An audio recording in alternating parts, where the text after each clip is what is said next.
ಸಿಂಧೂರಾರುಣವಿಗ್ರಹಾಂ ತ್ರಿನಯನಾಂ ಮಾಣಿಕ್ಯಮೌಲೀಸ್ಫುರತ್ತಾರಾನಾಯಕಶೇಖರಾಂ ಸ್ಮಿತಮುಖೀಮಾಪೀನವಕ್ಷೋರುಹಾಂ ಪಾಣಿಭ್ಯಾಮಲಿಪೂರ್ಣರತ್ನಚಷಕಂ ರಕ್ತೋತ್ಪಲಂ ಬಿಭ್ರತೀಂ ಸೌಮ್ಯಾಂ ರತ್ನಘಟಸ್ಥರಕ್ತಚರಣಾಂ ಧ್ಯಾಯೇತ್ ಪರಾಮಂಬಿಕಾಂ. ಅವ್ಯಾಜ ಕರುಣಾಮೂರ್ತಿ ಅಂತ ಈ ಸಂಚಿಕೆಯ ಮೊದಲನೇ ನಾಮ. ಇದು 181ನೇ ಶ್ಲೋಕದ ನಾಮ. ಇದರ ಅರ್ಥ ಅವ್ಯಾಜವಾದ ಕರುಣಾಮೂರ್ತಿ ಅಂತ. ಅವ್ಯಾಜ ಅಂತಂದರೆ ಇಲ್ಲಿ ಅಕಾರಣವಾದ ಅಥವಾ ಯಾವ ಕಾರಣವೂ ಇಲ್ಲದೆ, ಯಾವ ಅಪೇಕ್ಷೆಯೂ ಇಲ್ಲದೆ ಕರುಣಾಮೂರ್ತಿಯಾಗಿರುವವಳು ಈ ಮಾತೆ ಅಂತ ಈ ನಾಮ ಹೇಳ್ತಾ ಇದೆ.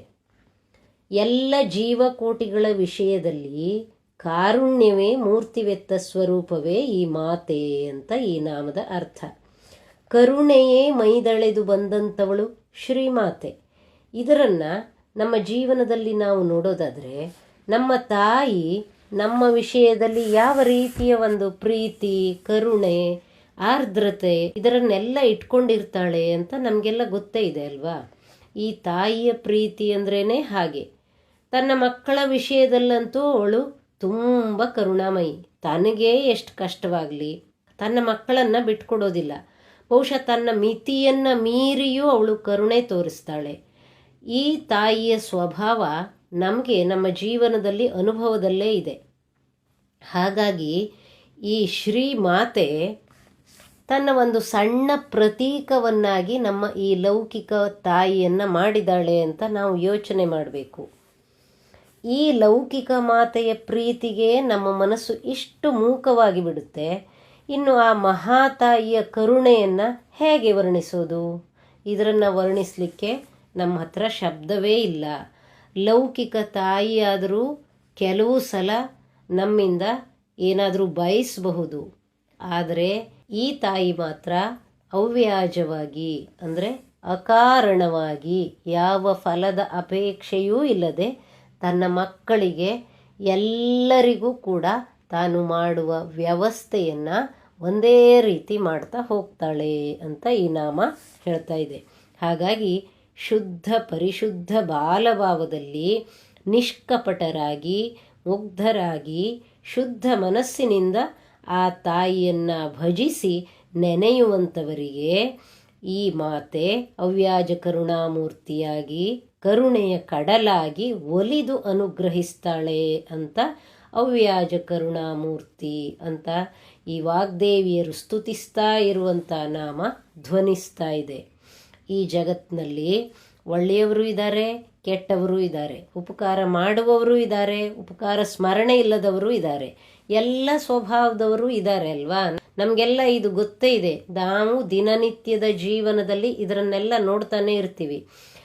ಈ ಜನರು ಯಾವ ರೀತಿಯೇ ಇರಲಿ, ಇವರೆಲ್ಲರಿಗೂ ಕೂಡ ಬದುಕುವ ವ್ಯವಸ್ಥೆಗಳನ್ನು ಈ ಜಗನ್ಮಾತೆ ಸಮಾನವಾಗಿಯೇ ಒದಗಿಸಿಕೊಟ್ಟಿದ್ದಾಳೆ. ನೋಡಿ, ಗಾಳಿ, ನೀರು, ಭೂಮಿ, ಅಗ್ನಿ, ಸೂರ್ಯನ ಬಿಸಿಲು ಮತ್ತು ಭೂಮಿಯಲ್ಲಿ ಬೆಳೆಯುವಂಥ ಆಹಾರ, ಬಾಕಿ ಜೀವನ ವ್ಯವಸ್ಥೆಗಳೆಲ್ಲ ಏನು ಬೇಕು ಇದೆಲ್ಲ ಸಮಾನವಾಗಿಯೇ ಪ್ರಕೃತಿಯಿಂದ ಎಲ್ಲರಿಗೂ ಸಿಗ್ತಾ ಇದೆ. ಇದರಲ್ಲಿ ಸಜ್ಜನರು ದುರ್ಜನರು ಅನ್ನುವಂಥ ಭೇದವೇ ಇಲ್ಲ ಅಲ್ವಾ. ಈ ರೀತಿ ಒಂದು ಅಕಾರಣವಾದ ಪ್ರೀತಿ ಈ ಮಾತೆಯದಾದ್ದರಿಂದ ಅವ್ಯಾಜ ಕರುಣಾಮೂರ್ತಿ ಅಂತ ಈ ನಾಮದ ಸ್ತುತಿ ವಾಗ್ದೇವಿಯರಿಂದ ಶ್ರೀಮಾತೆಗೆ ಆಗ್ತಾ ಇದೆ. ಹಾಗೆ ಅವ್ಯಾಜ ಕರುಣಾಪೂರ ಪೂರಿತಾಯೈ ನಮೋ ನಮಃ ಅಂತ ಅಷ್ಟೋತ್ತರ ಶತನಾಮವೂ ಕೂಡ ಒಂದಿದೆ. ಇದರ ಅರ್ಥವೂ ಕೂಡ ಈ ಅವ್ಯಾಜ ಕರುಣಾಮೂರ್ತಿ ಅನ್ನೋ ನಾಮದ ಅರ್ಥವೇನೆ. ಹಾಗಾಗಿ ಇದನ್ನು ನಾವು ಗಮನಿಸಿಕೊಳ್ಬೇಕು. ಅಜ್ಞಾನದ್ವಾಂತ ದೀಪಿಕಾ ಅಂತ ಈ ನಾಮ. ಅಜ್ಞಾನವೆಂಬ ಕತ್ತಲೆಗೆ ಜ್ಯೋತಿಯಾಗಿರುವವಳು ಅಂತ ಈ ನಾಮ ಹೇಳ್ತಾ ಇದೆ. ಇಲ್ಲಿ ಧ್ವಾಂತ ಅಂತಂದರೆ ಕತ್ತಲು ಅಂತ ಅರ್ಥ, ಅಜ್ಞಾನ ಅಂತ ಅರ್ಥ. ನಮ್ಮ ಮನಸ್ಸಿಗೆ ಕವಿದಂಥ ಅಜ್ಞಾನವನ್ನೇ ಇಲ್ಲಿ ಕತ್ತಲು ಅಂತ ಕರೆದಿರುವಂಥದ್ದು. ಅಜ್ಞಾನ ಅಂದರೆ ತಪ್ಪು ತಿಳುವಳಿಕೆ. ಯಾವುದರಲ್ಲಿ ತಪ್ಪು ತಿಳುವಳಿಕೆ? ನಮ್ಮ ಪ್ರಕಾರ ನಮಗೆಲ್ಲ ತುಂಬ ಜ್ಞಾನ ಇದೆ, ಎಲ್ಲದೂ ಗೊತ್ತಿದೆ ನಮಗೆ ಅಂತ ಅನ್ನಿಸ್ತಾ ಇರ್ತದೆ ನಮಗೆ. ಇದೇ ಅಜ್ಞಾನ. ಅಂದರೆ ಯಾವುದು ಸತ್ಯವಲ್ವೋ ಅದನ್ನು ನಾವು ಸತ್ಯ ಅಂತ ಭ್ರಮಿಸಿಕೊಂಡಿದ್ದೇವೆ. ಯಾವುದು ಸತ್ಯವೋ ಅದನ್ನು ತಿಳಿಲಿಕ್ಕೆ ಆಗ್ತಾ ಇಲ್ಲ. ಯಾಕೆ? ಈ ಪ್ರಪಂಚದ ಭ್ರಮೆಯಲ್ಲಿ ನಾವು ಬಿದ್ದುಬಿಟ್ಟಿದ್ದೇವೆ. ಅಂದರೆ ಈ ಪ್ರಪಂಚವೇ ಸತ್ಯ, ಈ ಪ್ರಪಂಚದಲ್ಲಿ ನಡೀತಾ ಇದೆಯಲ್ಲ ಅದರಲ್ಲಿ ನಾವು ಪಾಲ್ಗೊಳ್ತಾ ಇದ್ದೀವಲ್ಲ, ಈ ಜೀವನವೇ ಸತ್ಯ ಅಂತ ತಿಳ್ಕೊಂಡ್ಬಿಟ್ಟಿದ್ದೇವೆ. ಇದು ಒಂದು ದಿವಸ ಕೈ ಬಿಟ್ಟು ಹೋಗ್ತದೆ. ಇದರಲ್ಲಿ ಎಲ್ಲವೂ ಕೂಡ ಬದಲಾವಣೆ, ಎಲ್ಲವೂ ನಾಶ ಅಂತ ನಮಗೆ ಒಪ್ಕೊಳ್ಳಿಕ್ಕೆ ಆಗ್ತಾ ಇಲ್ಲ. ಹಾಗಾಗಿ ಈ ಭ್ರಮೆಯನ್ನು ನಮಗೆ ದಾಟಲಿಕ್ಕೆ ಆಗ್ತಾ ಇಲ್ಲ.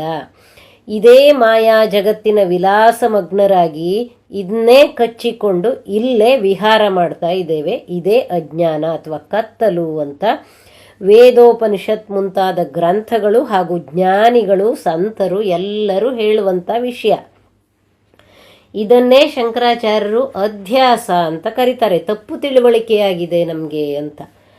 ಹಾಗಾಗಿ ಆಚಾರ್ಯ ಶಂಕರರಂಥವರು ಬ್ರಹ್ಮ ಸತ್ಯಂ ಜಗನ್ಮಿಥ್ಯ ಅಂತ ತಾವು ಆ ಜ್ಞಾನದ ಸ್ವರೂಪವನ್ನು ಅರಿತು ಆ ಮಿಥ್ಯೆಯನ್ನು ದಾಟಿ ಆ ಜ್ಞಾನದ ಬೆಳಕನ್ನು ದರ್ಶಿಸಿ ಆ ಜ್ಞಾನದ ಬೆಳಕಲ್ಲೇ ನೆಲೆ ನಿಂದು ಆಮೇಲೆ ಹೇಳಿರುವಂಥ ಮಾತು ಇದು.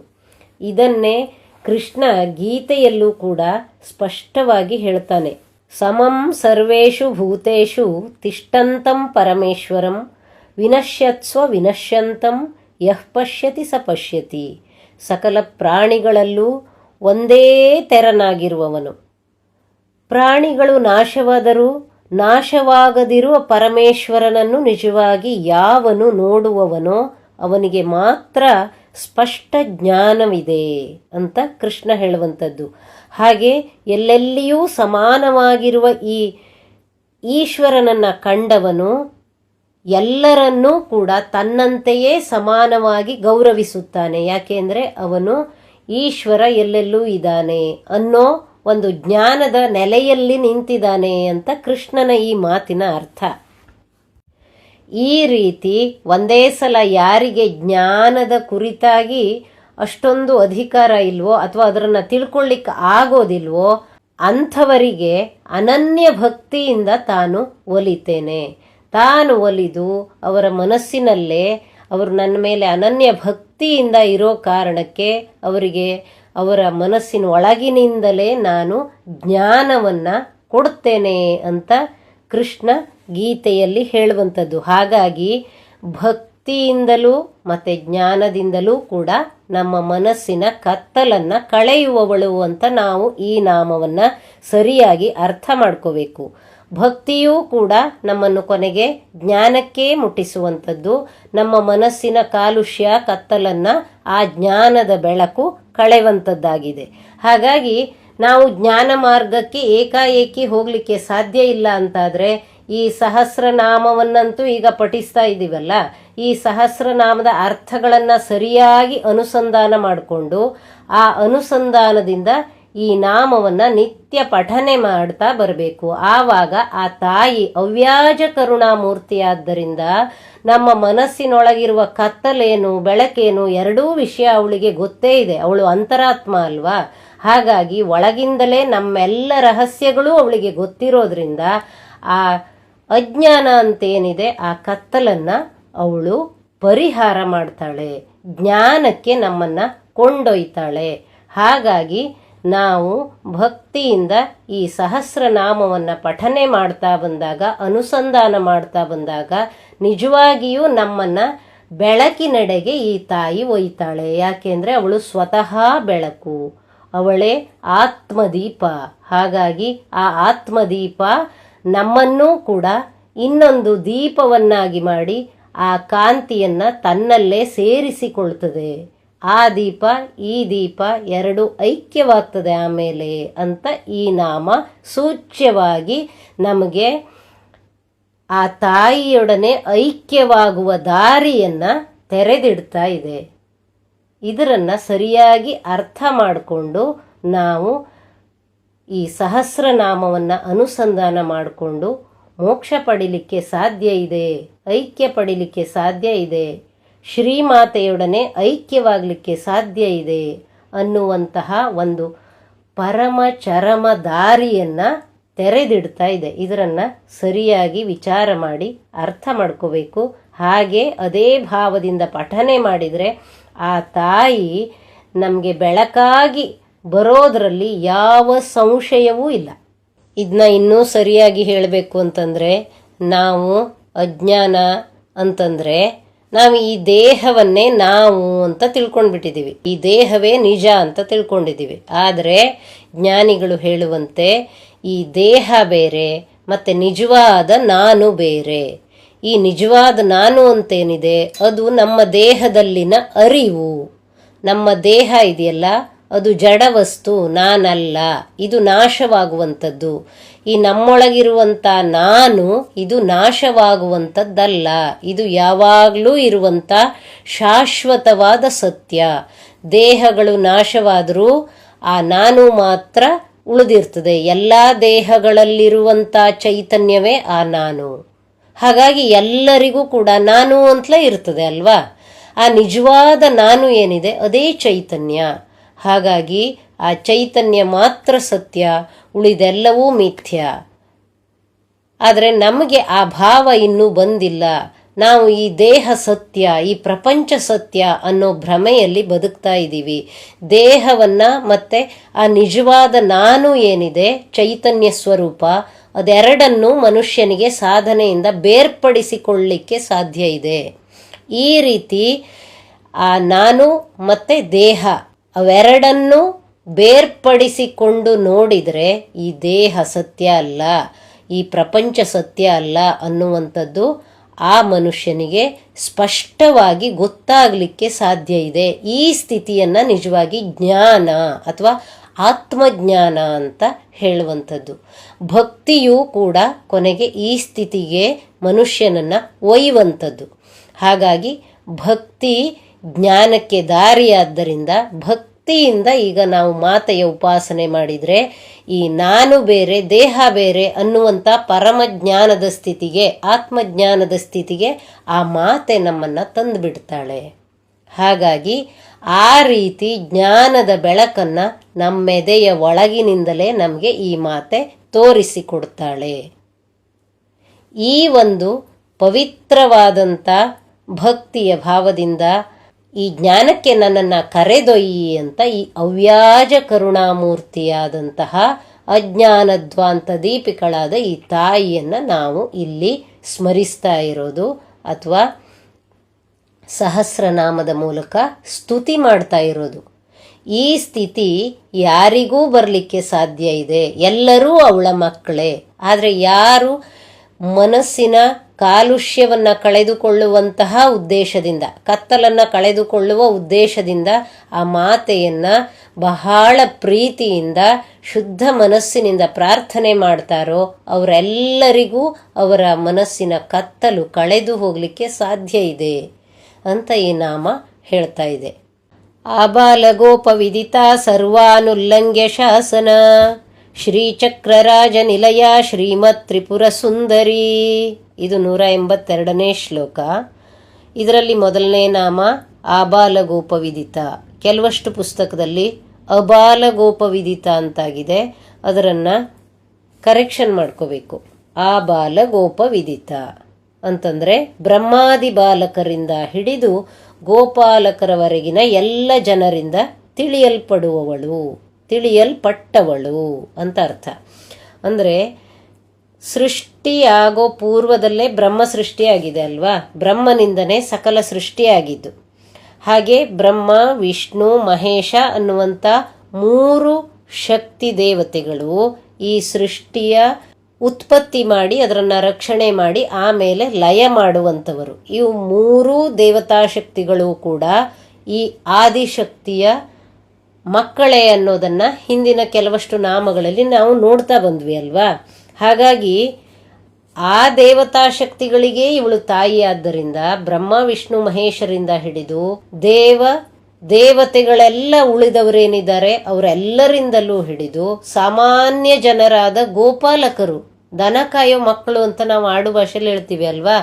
ಆ ರೀತಿ ದನ ಕಾಯೋ ಮಕ್ಕಳಿಂದಲೂ ಕೂಡ ಇವಳು ತಿಳಿದಂಥವಳು ಅಂತ ಈ ನಾಮ ಹೇಳ್ತಾ ಇದೆ.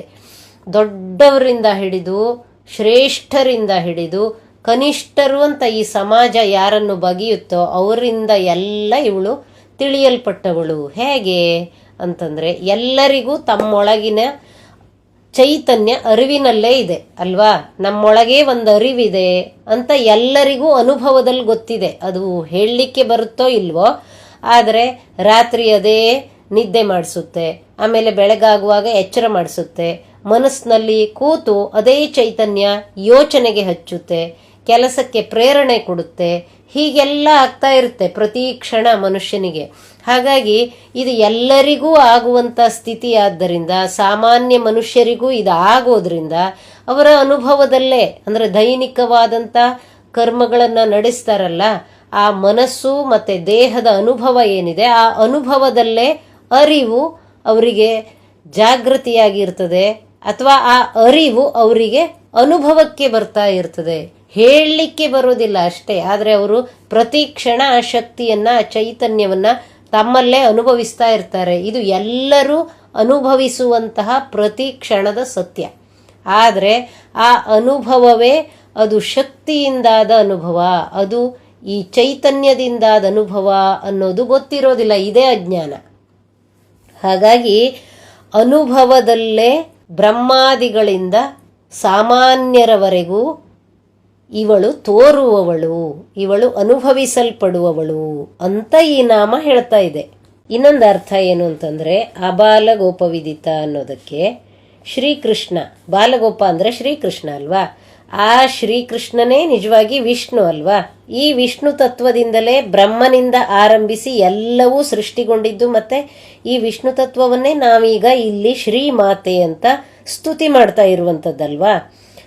ಹಾಗಾಗಿ ಈ ಪಶುಪಾಲಕರಾದಂಥ ಪುಟ್ಟ ಪುಟ್ಟ ಬಾಲಕರಿದ್ರಲ್ಲ, ಗೋಪಬಾಲಕರು, ಅವರಿಂದ ಹಿಡಿದು ಬ್ರಹ್ಮಾದಿಗಳವರೆಗೆ ಎಲ್ಲರಿಗೂ ಈ ಆತ್ಮ ಚೈತನ್ಯ ಪ್ರತಿ ಕ್ಷಣ ಅವರ ಅನುಭವದಲ್ಲೇ ಇದೆ ಅಂತ ಈ ನಾಮ ಹೇಳ್ತಾ ಇದೆ. ಜೊತೆಗೆ ಈ ಗೋಪಾಲಕರಿಗೆ ಅವರ ಅನುಭವಕ್ಕೆ ಅವರ ಒಳಗಿನಿಂದ ಒದಗಿ ಬರ್ತಾ ಇದೆ ಈ ಚೈತನ್ಯ. ಜೊತೆಗೆ ಹೊರಗಡೆ ಶ್ರೀಕೃಷ್ಣ ರೂಪದಲ್ಲಿ ಅವರ ಜೊತೆನೆ ಒಡನಾಡ್ತಾ ಇದೆ ಅಂತ ಈ ನಾಮ ಹೇಳ್ತಾ ಇದೆ. ಯಾವ ಕೃಷ್ಣ ಭಗವಂತನ ಸಾನ್ನಿಧ್ಯದಲ್ಲಿ ಅವನು ಭಗವಂತ ಅಂತ ಗೊತ್ತಿಲ್ಲ ಅವರಿಗೆ, ಆದರೂ ಕೂಡ ಅವನ ಸಾನ್ನಿಧ್ಯಕ್ಕೆ ಬಂದಾಗ ಅವರಿಗೇನಾಗ್ತಿತ್ತು ಅಂತಂದರೆ ಅವರು ಆನಂದ ಸ್ವರೂಪರಾಗಿ ಬಿಡ್ತಿದ್ರು. ಗೋಪಿಯರು, ಗೋಪಾಲಕರು, ಗೋಪಬಾಲಕರು ಎಲ್ಲರೂ ಕೂಡ ತಮ್ಮ ರಕ್ಷಣೆಯ ಅಥವಾ ತಮ್ಮ ಯಾವ ಚಿಂತೆಯೂ ಅವ್ರಿಗೆ ಇರಲಿಲ್ಲ. ಅವನ ಜೊತೆ ಅಷ್ಟು ಆನಂದವಾಗಿ ಹಾಡ್ತಾ, ನಲಿತಾ, ಕುಣಿತಾ ತಮ್ಮ ಕೆಲಸಗಳನ್ನು ಏನೇ ಮಾಡೋದಾದರೂ ಆ ಕೃಷ್ಣ ಸ್ಮರಣೆಯಲ್ಲೇ ಅವರು ಒಳಗಡೆ ಮುಳುಗಿ ಹೋಗ್ತಿದ್ರಲ್ಲ, ಅದೇ ಸಚ್ಚಿದಾನಂದ ಸ್ವರೂಪ. ಹಾಗಾಗಿ ಆ ಸಚ್ಚಿತ್ ಆನಂದ ಅಂತ ಉಪನಿಷತ್ತು ಕೃಷ್ಣನನ್ನ ಬಣ್ಣಿಸೋದು. ಅಂದರೆ ಈ ಗೋಪಬಾಲಕರಿಗೆ ಅಂತರ್ಯದಲ್ಲೂ ಆ ಚೈತನ್ಯ ಅನುಭವಕ್ಕೆ ಬರ್ತಾ ಇತ್ತು. ಕೃಷ್ಣನ ಸಾನ್ನಿಧ್ಯದಲ್ಲಂತೂ ಅವರು ಆ ಚೈತನ್ಯಮಯವಾಗೇ ಇರ್ತಿದ್ರು. ಆ ಕೃಷ್ಣನಲ್ಲೇ ಅಂತರ್ಯದಲ್ಲಿ ಐಕ್ಯವಾಗಿ ಬಾಹ್ಯದಲ್ಲೂ ಕೂಡ ಅವನೊಡನೆ ಒಡನಾಡ್ತಾ ಇರ್ತಿದ್ರು ಅಂತ ಈ ನಾಮದ ಒಟ್ಟರ್ಥ. ಒಟ್ಟಿನಲ್ಲಿ ಸಾಮಾನ್ಯಾತಿ ಸಾಮಾನ್ಯ ಮನುಷ್ಯರಿಂದ ಹಿಡಿದು ಬ್ರಹ್ಮಾದಿ ದೇವತೆಗಳವರೆಗೂ ಕೂಡ ಆತ್ಮಸ್ವರೂಪದಿಂದ ಸದಾ ಅನುಭವಕ್ಕೆ ಬರುವಂಥವಳು. ಹಾಗಾಗಿ ಆ ಬಾಲ ಗೋಪ ವಿದಿತ ಅನ್ನುವಂಥ ನಾಮ. ಇನ್ನುಳಿದ ನಾಮಗಳನ್ನು ಮತ್ತೆ ಮುಂದಿನ ಸಂಚಿಕೆಯಲ್ಲಿ ನೋಡೋಣ. ನಮಸ್ಕಾರ.